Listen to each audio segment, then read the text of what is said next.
Hi everyone, this is Jeff. And this is Russ. When we first started Home on the RNG, we began it as a series of videos, and we produced quite a few before we realized it really works better as a podcast. Whoops-a-doodle. So we apologize if any of these early episodes have any visually heavy references that don't transfer to the audio medium. Whoops-a-doodle. Thanks for listening.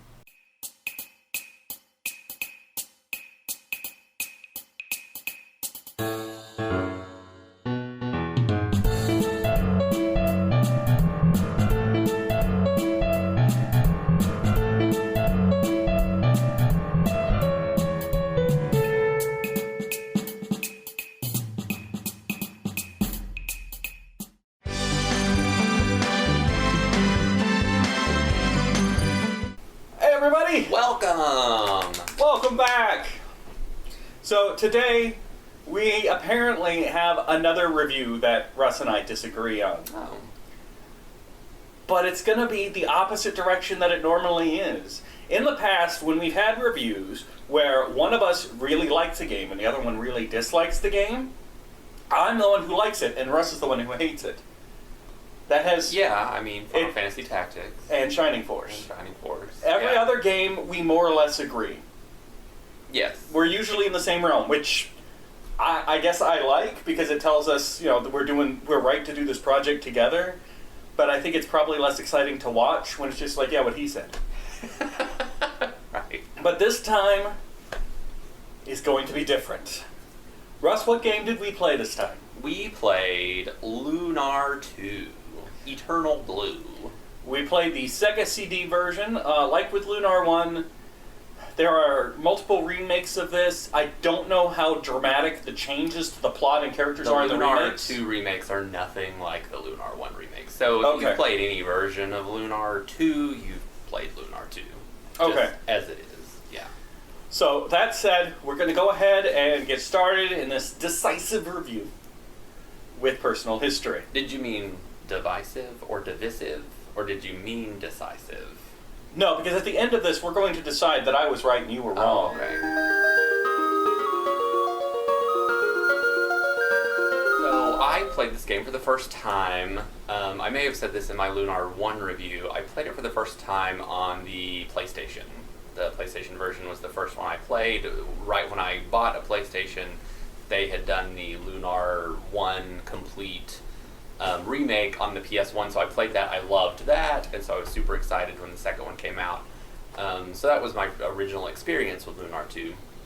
I still have like the big box set that has like the manual, like the leather-bound manual or whatever, and the map and all of that mess. Oh, and the pendant. It came with a replica of Lucia's pendant, and I still have that somewhere.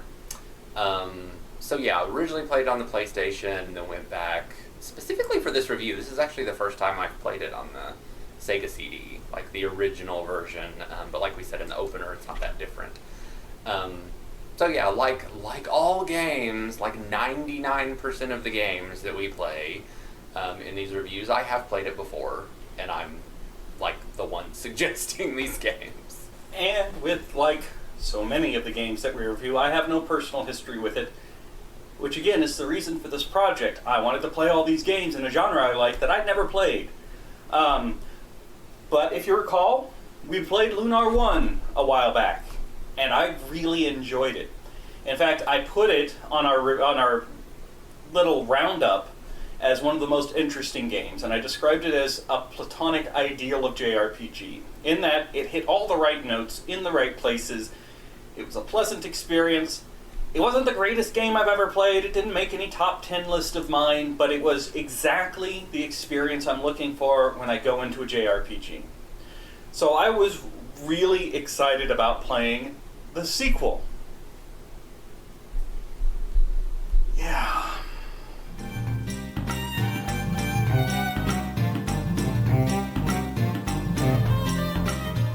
When Hiro finds a mysterious girl in a magical tower, he finds himself trying to save the world from an evil being, a being that no one else believes exists due to the machinations of a corrupt church. He is forced to gather friends and try to save a world that denies its in any danger. That happened to me last Tuesday. Honestly, that's a great story. Yeah. Like, sign me up for a story where you're trying to save the world and the world refuses to believe it's in danger. It's actually, that part of the story is super well done, and I will give it credit for that. It's a nice story, it's an interesting story. As your character progresses, the whole point of the game is to get to the Holy City. Right. Like, the beginning chunk of the game is just deliver her to the Holy City so she can talk to the goddess and deliver her message. And as you go along, you start to hear rumors of this evil being, but it's mostly like, nobody believes in that, don't be silly. And as you go further and further, you learn a little bit more and more about how the church of the goddess has been corrupted. And that part of it is really well done. I want to play that game. Instead, I played this game. You played that game. I will give it credit for one other thing that I liked about it before we get into the stuff I really hated about it. And this is going to sound like a silly sentence. It does a really good job of being a sequel. A lot of these JRPGs are sequels in name only, right? No Final Fantasy game has anything to do with the previous Final Fantasy games. The Dragon Quests are loosely connected, but very loosely. This one, even though it's set hundreds of years later, has very strong ties to the previous game. You visit some of the same places, you see how times have changed, you meet a descendant from one of the original party members. Your original characters are now legend and lore in this world. It does a really good job of being a sequel, which you don't see that much in JRPGs. You see loosely affiliated, or you see not at all connected.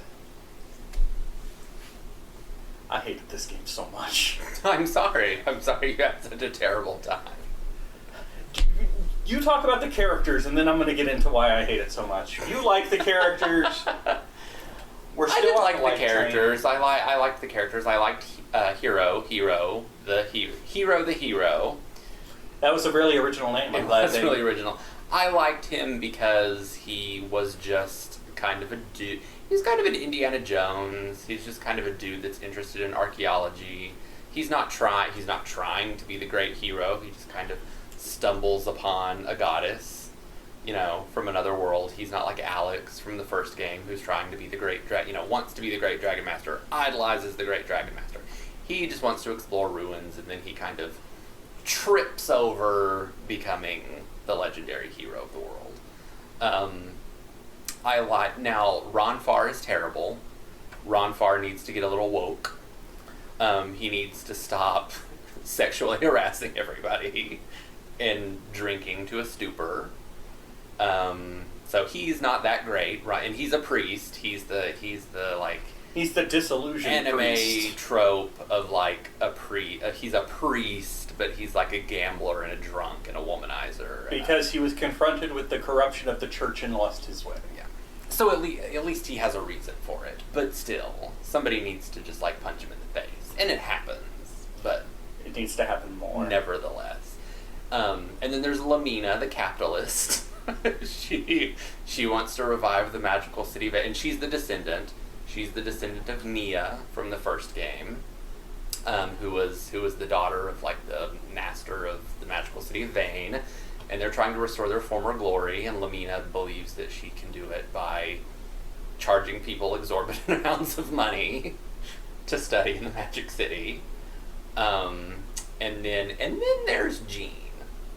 And Jean is the best character. Jean is one of my favorite video game characters, period. She's a green-haired dancer. You think that she is just a free-spirited dancer in a troupe of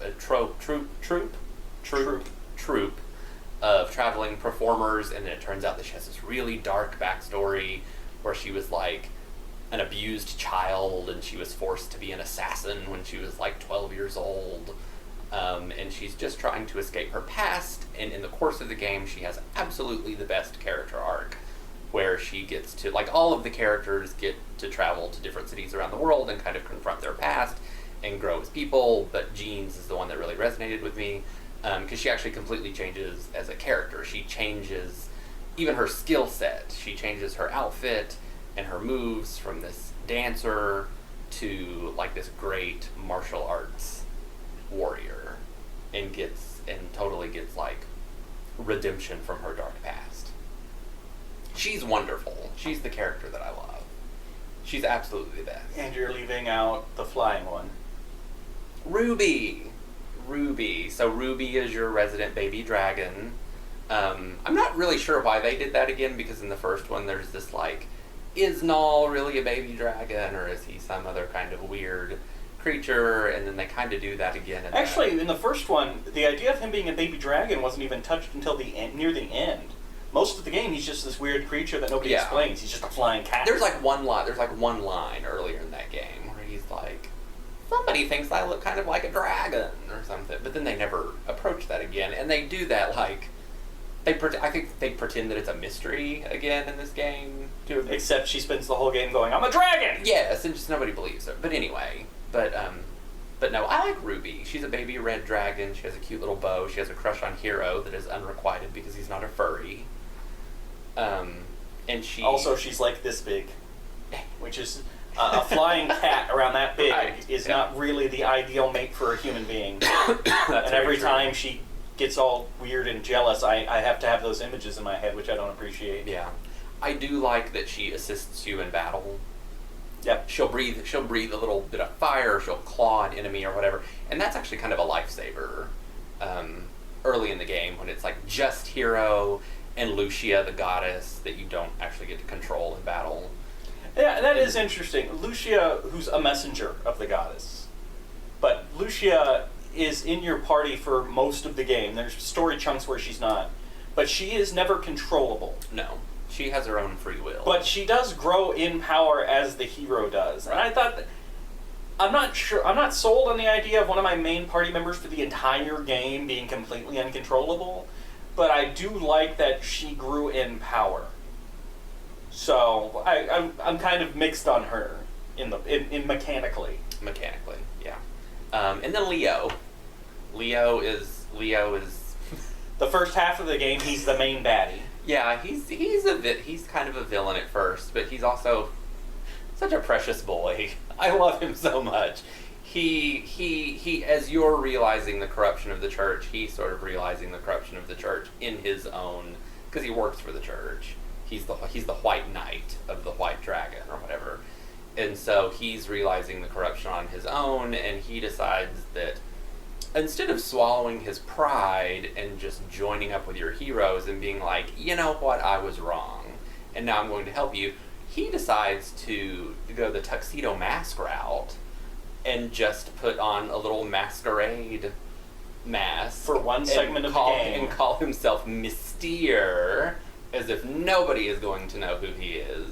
He does that for exactly one segment of the game for no reason. It's very, and then later he joins your party as a regular person, and it's like, who was that Mystere guy that was just here? That was weird. Which is why he's adorable.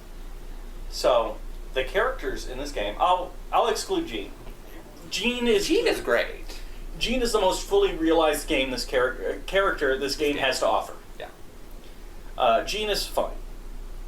In another game, she would probably be great. In this game, she's fine, especially compared to who she's around. All the other characters are extremely flat.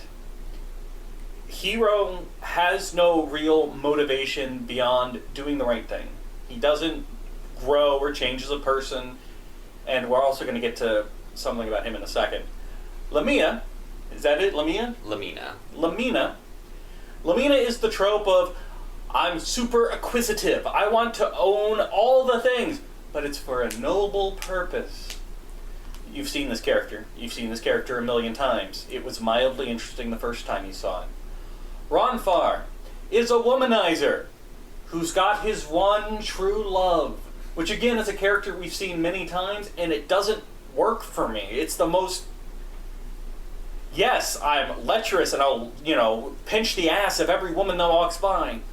But in my heart is one true love that I must save, or that will redeem me, or if only we'd stayed together, I wouldn't become this lecherous pervert that I am.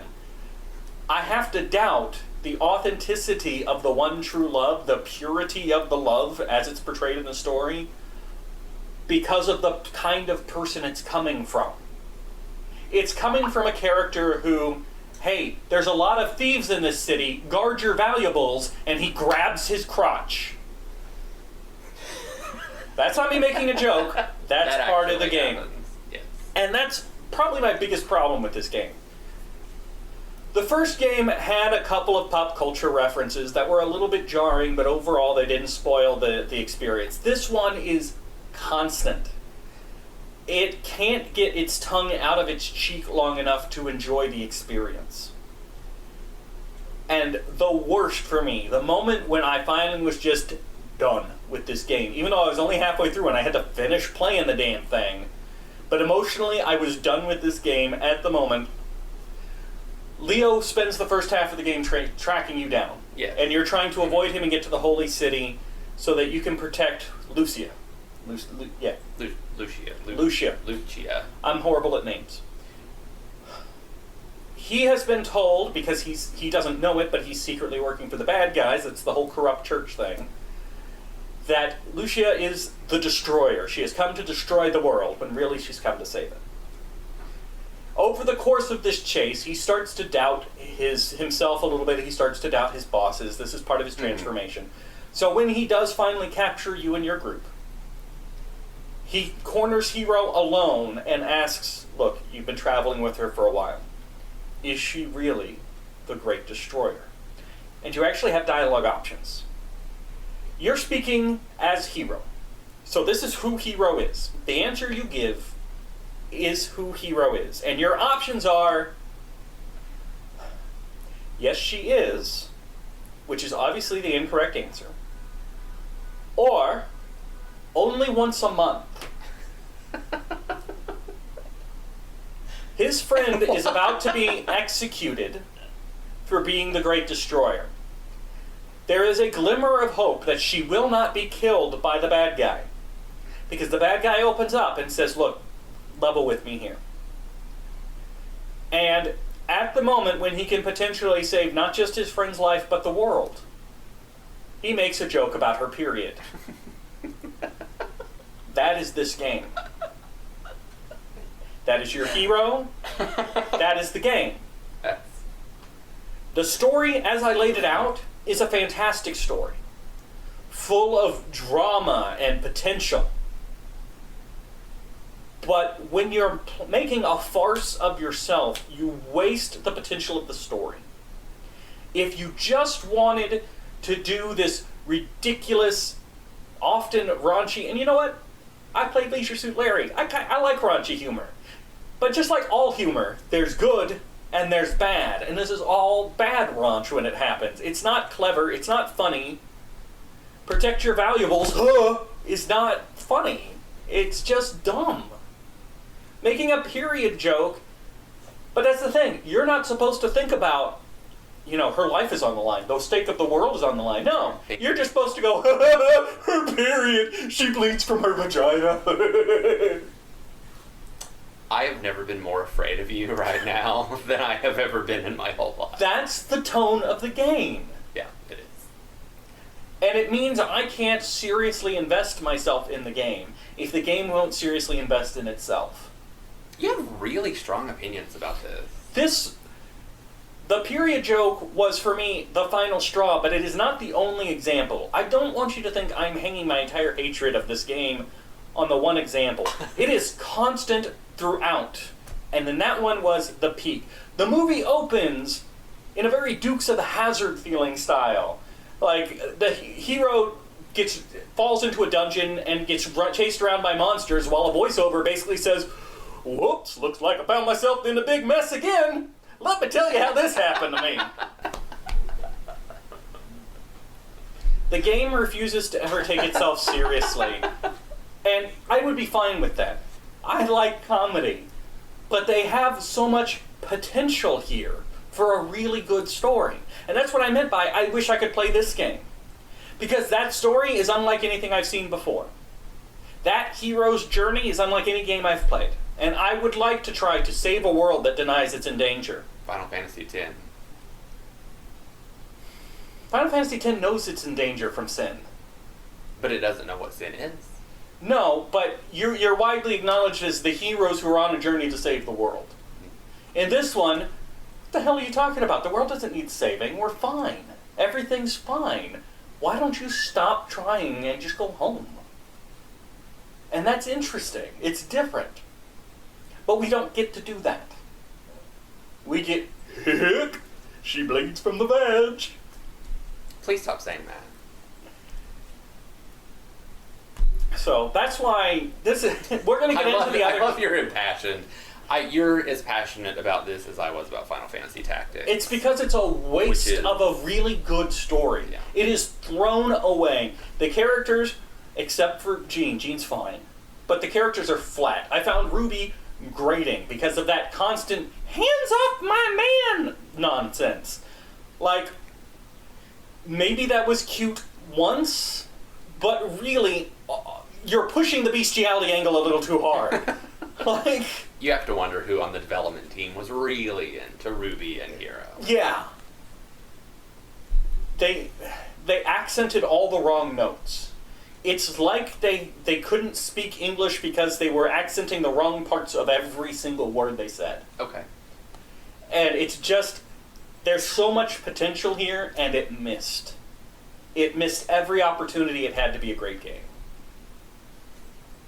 We've got other sections to get into. I'm terribly sorry. But my problems with the other sections aren't that bad. This story and characters is where my problems with this game lie. And that's why I'm talking about it so much here.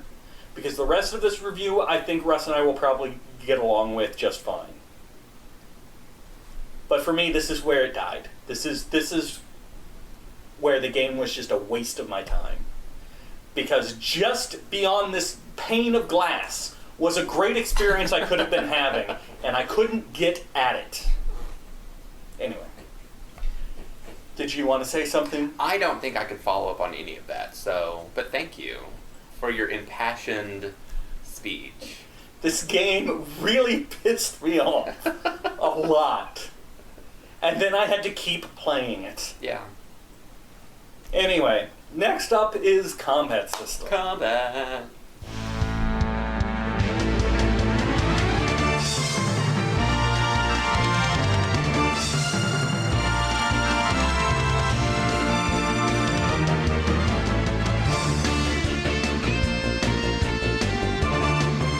Combat is fairly similar to the last game, where your characters have multiple moves and multiple attacks based on who they are and what they've got equipped, and they move actively across the battlefield. It looks pretty much identical to the previous game in terms of just mechanics. Yeah. As you mentioned, Ruby actually can participate, though. She can. If an enemy has 3 hit points left, she will swoop in, breathe fire on them, and kill them. If an enemy has 1 hit point left, she will swoop in and claw it and kill it. I think I read somewhere online, and I never tried to do this, but if you can maneuver an enemy so that it can't move to get to you, say you throw a couple of your companions and their corpses block it in, eventually Ruby will just kill the thing. Oh, interesting. I never took advantage of that, but apparently that's a thing. When you die in this game, after the battle, you're resurrected with 1 HP. Mm-hmm. This is, I don't know, this happens about half of the JRPGs, right? They either you need an item to bring them back to life, or they'll just resurrect on their own. Here's one where you can laugh at me. Okay. There are 2 types of XP earned in this game. There's regular XP, which levels you up as you accumulate it. And then there's magic XP, which you use to level up your spells. Right. Which I didn't realize until I was more than halfway through the game. Okay. So you were struggling a little bit. You know, surprisingly not that much. Okay. Yeah. But yeah, you have to actually go into Ruby's character menu. And then from Ruby's character menu, you can spend the magic XP you've accumulated to level up your spells. I was a little more than halfway through the game before I realized I could do that. Because the game gave you no hint, no clue, apart from the fact that I was accumulating this magic XP and I didn't know where it was. But you also use that magic XP to save the game. Why do we have... It's like picking up an ink ribbon. In a JRPG... Right. Why on earth would you require a limited resource to save the game? These are long... No JRPG is meant to be played in a single setting. Well, I mean... Saving a game is part of the experience. Yeah, it really is. You want to save before boss fights, and you want to save when you're done playing for the day. Mm-hmm. But if you don't have enough magic XP because you just leveled up your spells and... Jeff, can you take out the garbage? As a little kid, right? Right. Well, I can't save the game until I gotta do 5 more fights, Mom, so I can be able to save the game. That's the most... I have one last note, but do you want to talk about the combat system? I mean, it's pretty much the same as the first one. Eloquent. It is eloquent. I liked the ability to level up your abilities, and it made it more simplistic than the first one. I mean, in the first Lunar, I ended up just having a lot of, like in all RPGs, you end up having a lot of skills and crap you just don't use, But being able to level up your skills kind of prevents that a little bit. In this one, though, boss fights were so boring. But in the first one, boss fights were so boring. Because the mechanic of any boss fight in this one is all 4 of your characters have the exact same thing they do in every boss fight. Yeah. Hiro always uses Poe Sword, which is the first ability he learns. Now, it's nice that the abilities ramp up as he does, so that his first ability isn't outclassed, because that's what happens in a lot of JRPGs, is you've got like 5 abilities from the beginning of the game that you never use because they're useless now. But also, every round of every boss fight, your hero uses the same ability. Every round of every boss fight, Lamina uses the same ability. Ronfar uses the same ability. Like, you get to a boss fight and it's just like, alright.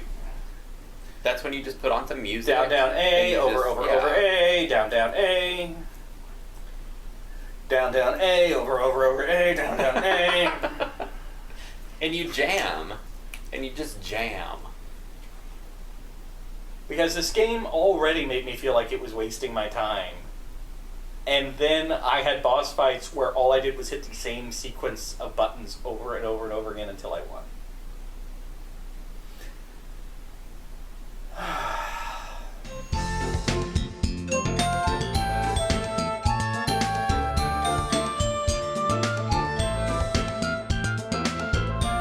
So innovations. This game was so innovative. It did do some things. It did do some things. I guess probably the most innovative, I don't know if that's the right word, but the most weird thing about it was the 5th party member that you have who is non-controllable. You spend 75 to 80% of the game with Lucia, I don't even know how Lucia you say works for me. Lucia. So you spend most of the game with Lucia, and she has a mind of her own. So she's your 5th party member. Her HP scales with Hiro's HP, and then she has no MP. She unlimited MP. Unlimited MP. So she is a messenger of the goddess or whatever. So she just does whatever she wants. She tends to take priority on healing Hiro, is what I found. That seems to be like her number 1 priority. She's got some great attack spells. And then she can she'll do them. Right. But sometimes she'll spend a turn just going, oh.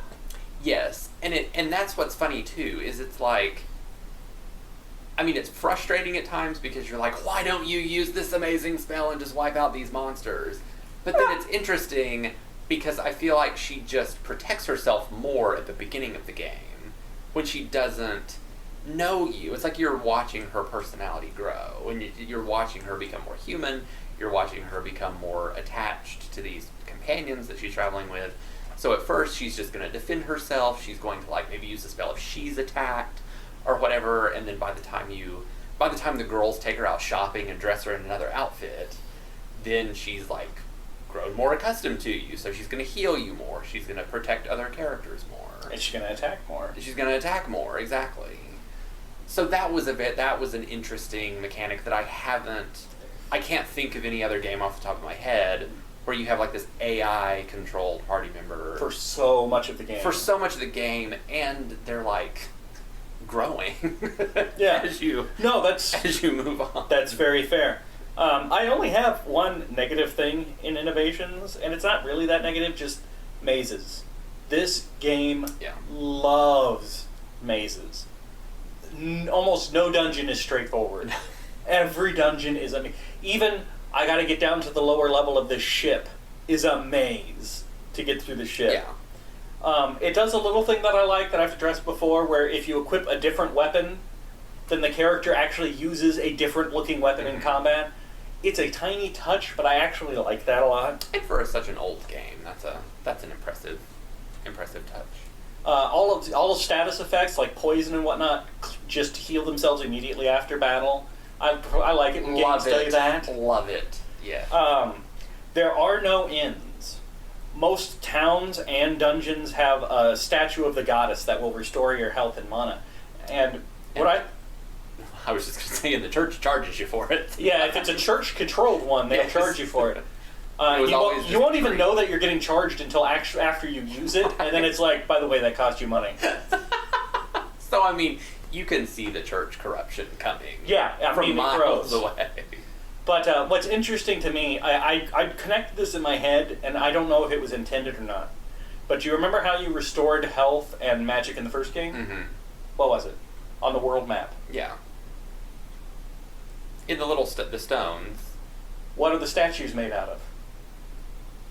What are the statues made out of? The statues in 2 are made out of stones. Oh. In the first game, there were stones that you touched that healed you. Right.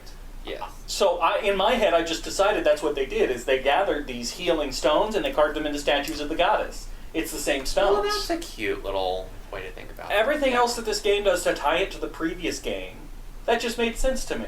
We used to go around and touch stones to heal ourselves. Now we're touching statues to heal ourselves.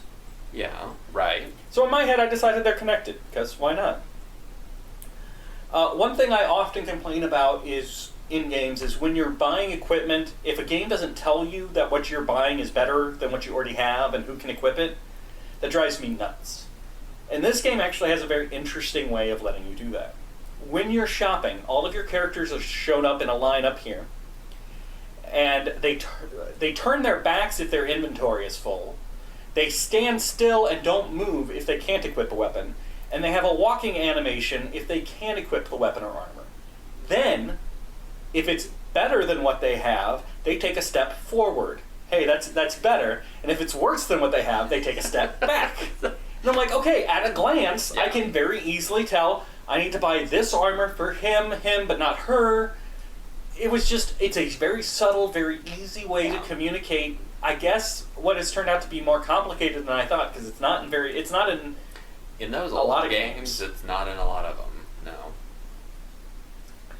And there was one other interesting thing I encountered by accident, and maybe this never even happened to you, because it's not that common. If you tell a character to heal somebody, and the character they're supposed to heal dies before their heal turn comes up, instead of casting Cure on some other random party member, or skipping the turn, AI takes over that character for that turn. And they'll walk up and attack, or they'll cast something else. Basically, AI controls the character if their spell can't hit the target anymore. Well, that's handy. I didn't realize that. I've never seen that before. Yeah. Like, if they're trying to hit an enemy that's not there anymore, they'll just aim for a different enemy. And that's fine. That's what we expect. But if you're trying to heal somebody who dies, the game just says, okay, don't worry, I'll have them do something useful. And they do something else. That is innovative. That's a true innovation. That was different. That was weird. I liked that. And then I also had the thing we already talked about, that saving costs you a resource. But I feel like we harped on that enough. Right. So, unless you've got something else you want to talk about, we'll move into music. Music.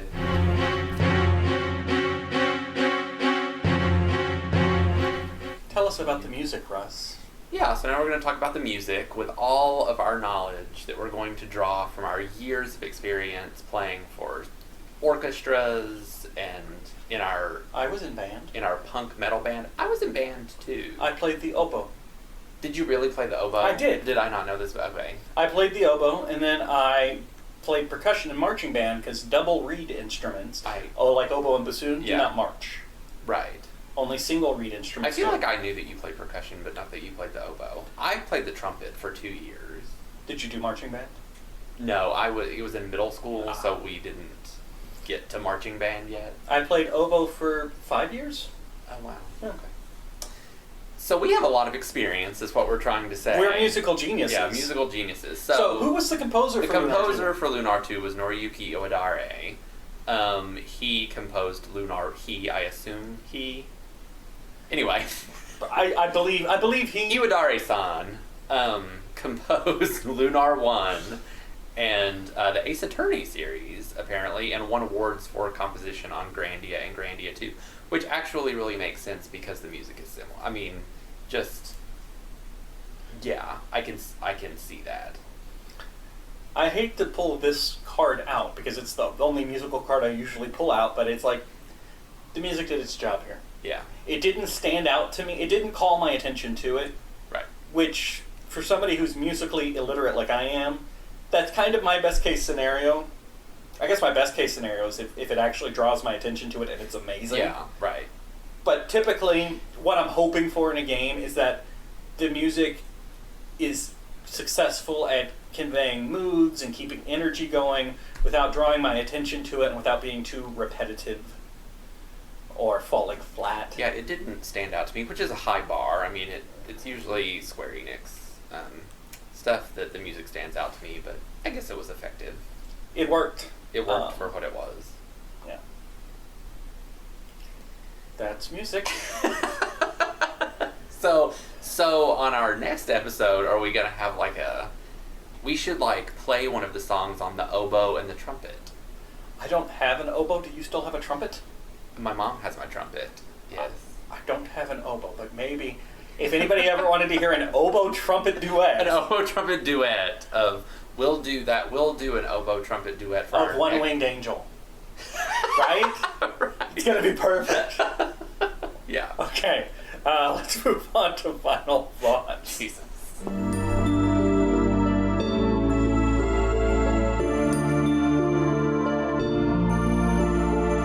So Jeff wants me to defend this game from all of his very strong arguments on why he despised it. But after listening to them, I don't really feel like I can, because I do see where he's coming from, and I do agree. I do agree that the characters were flat in terms of growth. Except for Jean. Except for Jean, indeed. Jean really was an amazing character, but I understand what he means, that the characters didn't grow, and I understand that the story did not take itself seriously enough. And I know him, and I know that that's what he loves about games and the exploration of all of these old RPGs is the story and the characters.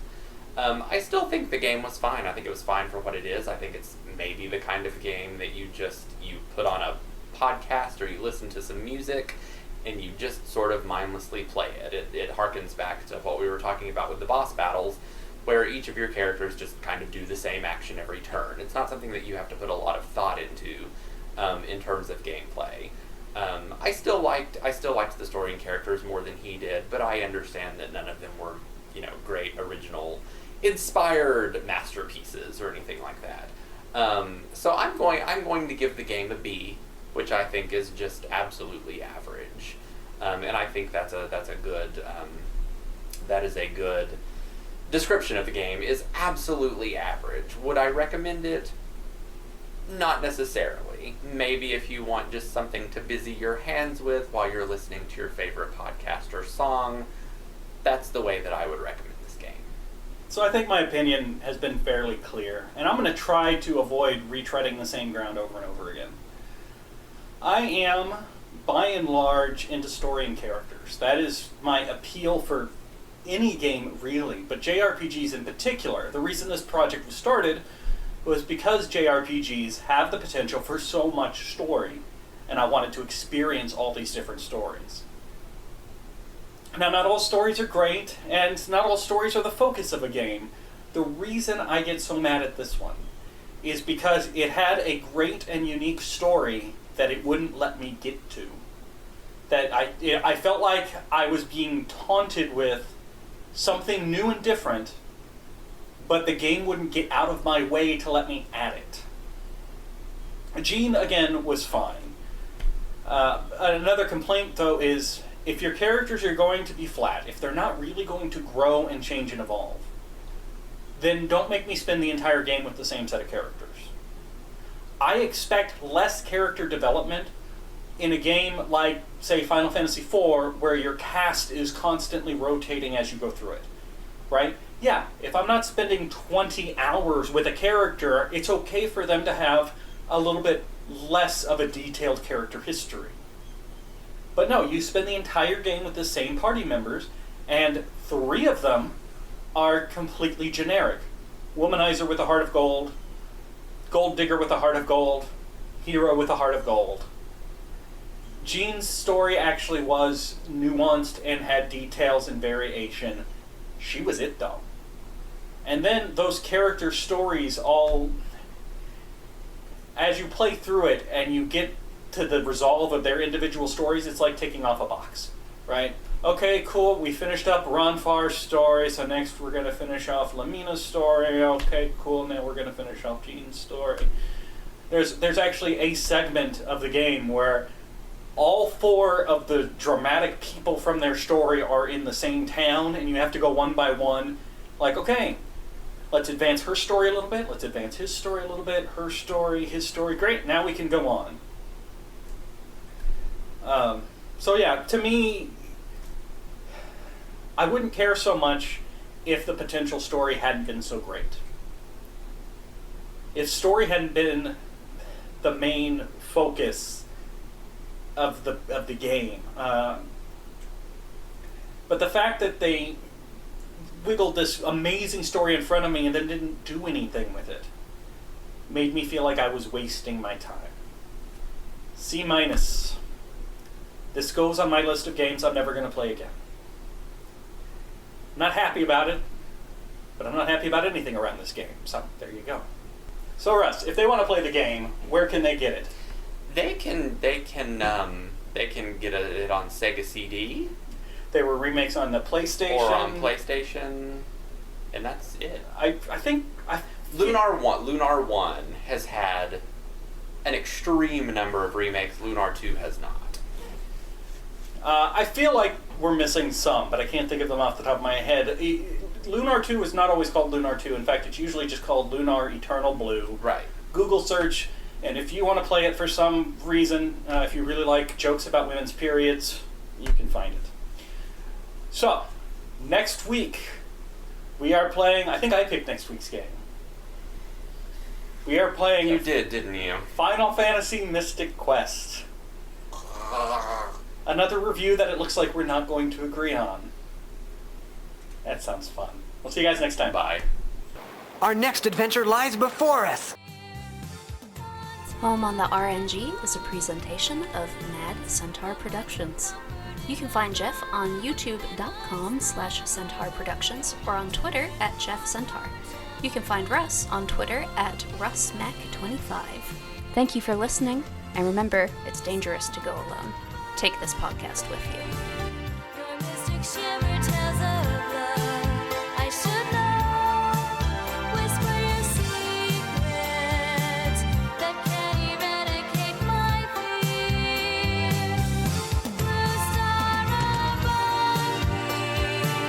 When shadows lengthen and the dark looms ever closer, turn on your shine and hold me near. Are you ready? I'll say I am. I'll say I am. Which one are we doing first? What are we doing first? Lunar 2.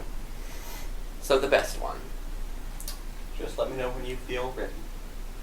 I feel pretty, oh so pretty, and shiny and new. You're not going to bother me. Just let me know when you're ready. It's not going to get to me. I'm not going to put my head in my hands and shake my head like I normally do. I'm just going to sit here reviewing my notes until you let me know that you're ready to be an adult and begin the review.